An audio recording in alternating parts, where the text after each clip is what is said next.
Hello, family, neighbors, and friends. Welcome to yet another video here on Facebook Live from my Facebook personal page at Brian Santa Maria. My name is Brian, and as your host, we're going to continue in week. Is it two already or three?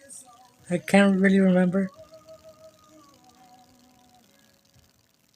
So if anyone can remind me, please, from the devotional that has like picture of a fruit. Hold on, let me see if I can find it.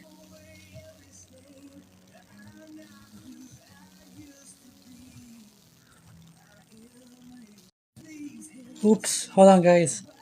Let me flip my camera.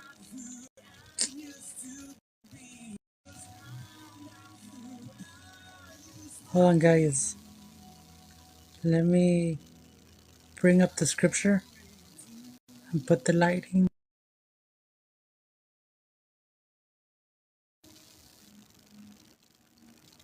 Flip my camera over.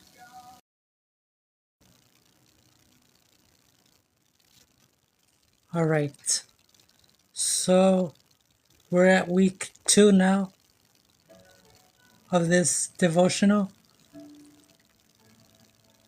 So let's just begin with a word of prayer then. Alexa, turn off. Alright, guys and gals, brothers and sisters, neighbors and friends. Now, what does grace really do in our lives? How does grace impact our lives?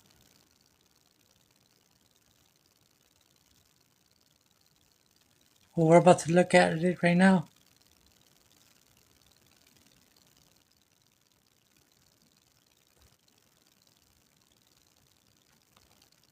So, first of all, I wanted to ask, how was your weekend that just passed?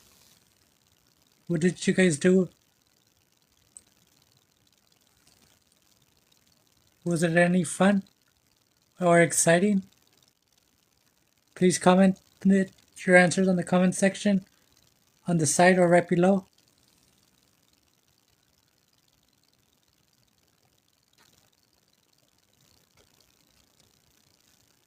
Okay, there we go.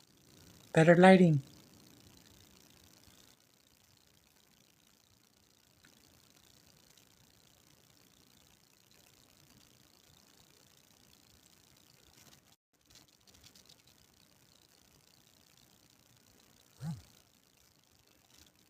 So now, let's dig into the word that we're going to be looking at.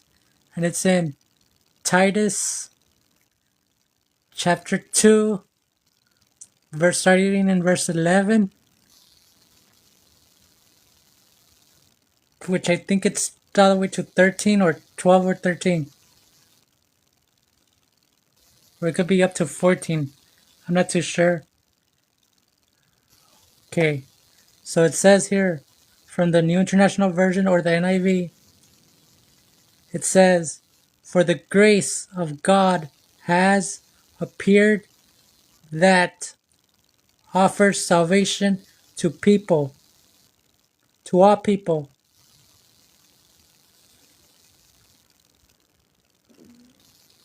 Verse 12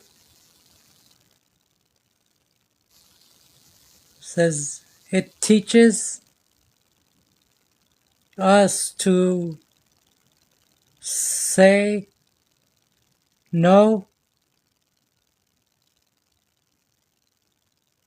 to ungodliness and worldly and worldly passions, and to live self-controlled, upright, and present in this present age.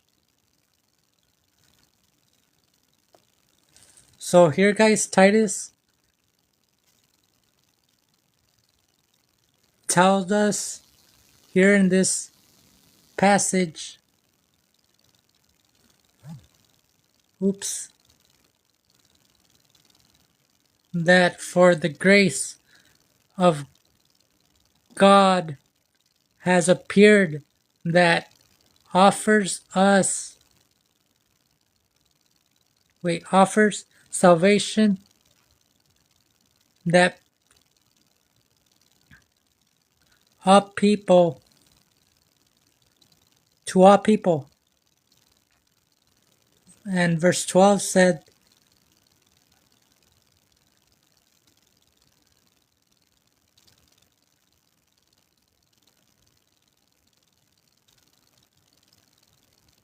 to all people teaches us to say no to ungodliness and worldly passions and live self-controlled,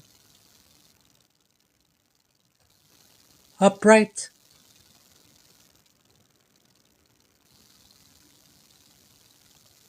and godly lives in this present age. Did you guys all get that?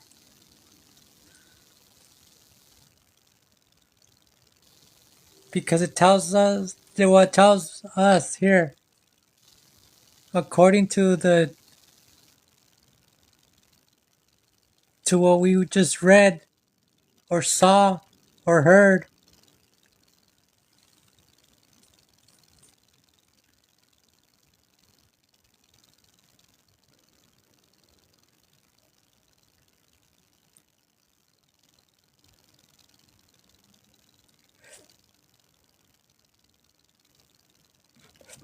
Oh, hold on.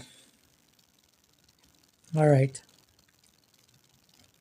So it told us here that this letter was addressed to Titus, or Titus wrote this letter. But I pretty much, I would say that it was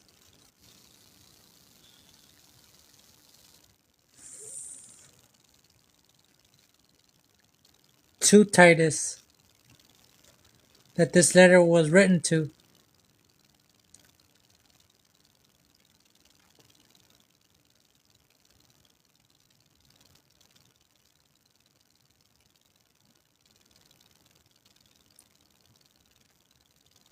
which it talks about salvation that God has,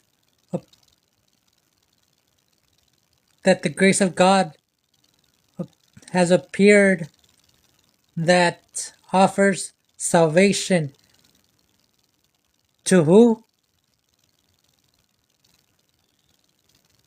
It says to people, to all people.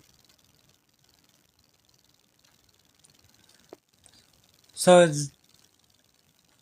does this mean that it also is given, this grace is given to us as well?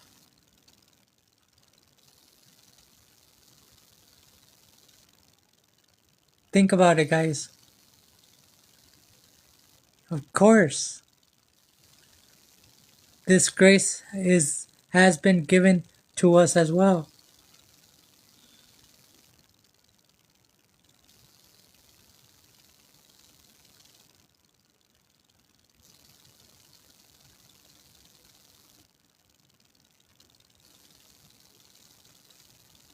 Because it says here in verse 11, it says, for the grace of God has appeared that offers salvation to all people. Oops.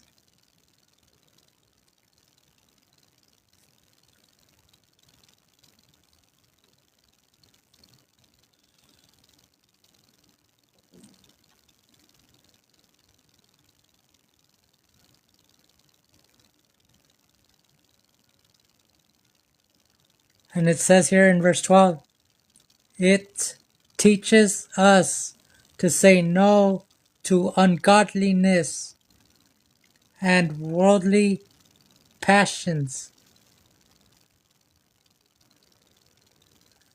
and to live self-controlled, upright, and godly lives in this present age.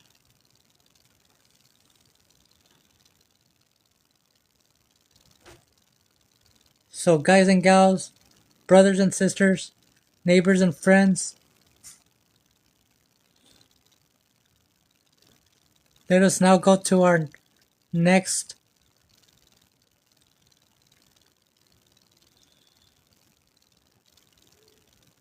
scripture.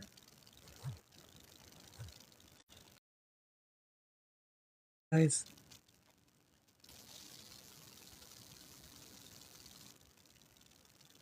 all right. So now, let me see where we're gonna head to, which I think it's in the book of Proverbs. But let me give you guys the verse and the chapter, or the chapter and the verse in the book of Proverbs.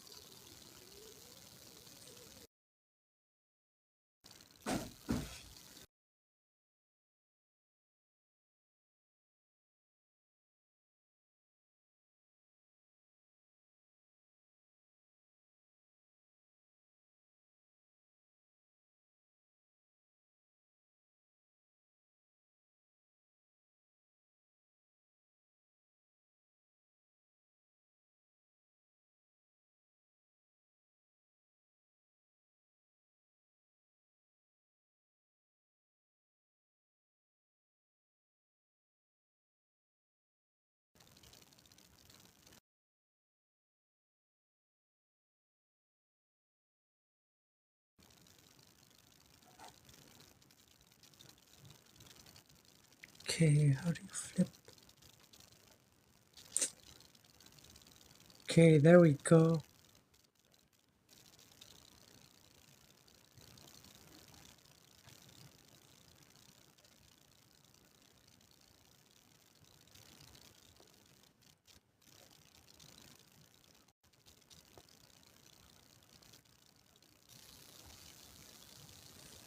So we're going to the book of Proverbs, chapter 25, verse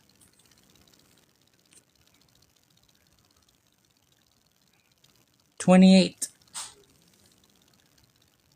Are you guys there yet? So it's Proverbs 25:28 from the New International Version or the NIV. It says here,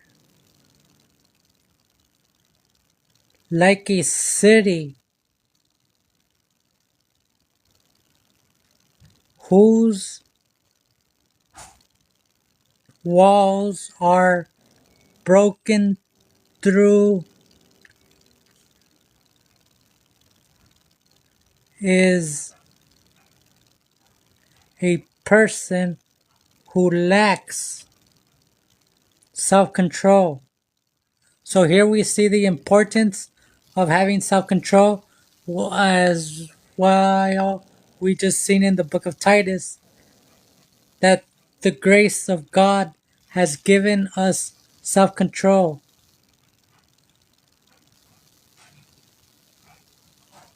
So who do we have to ask to give us self-control, guys? God, right? Because it says too that to ask God for anything and he will give it to you. But to not doubt, because the one who doubts is like someone is like a flower who is tossed and turned and blown into the sea. That person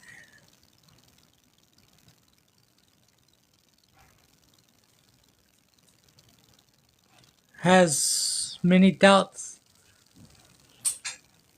so quite we can we cannot go by what they tell us because they're unsure. They don't know what's going on or what's happening.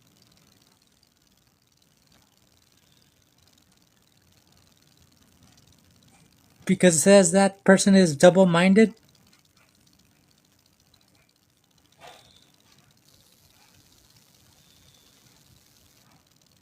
So now let's go to the next passage of scripture.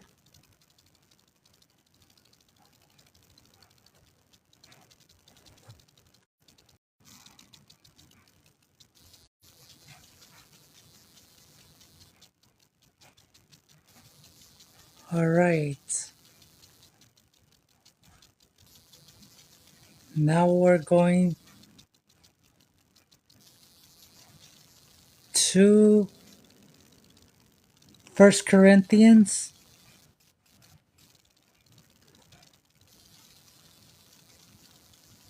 chapter 11 verse 9. Wait. It says here First Corinthians 11:9.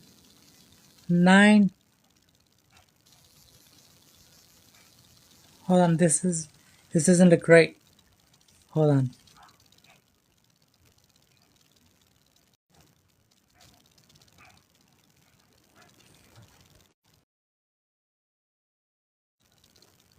So it's First Corinthians.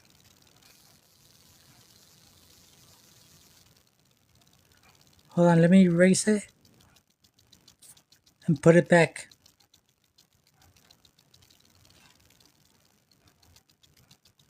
It doesn't let me erase this.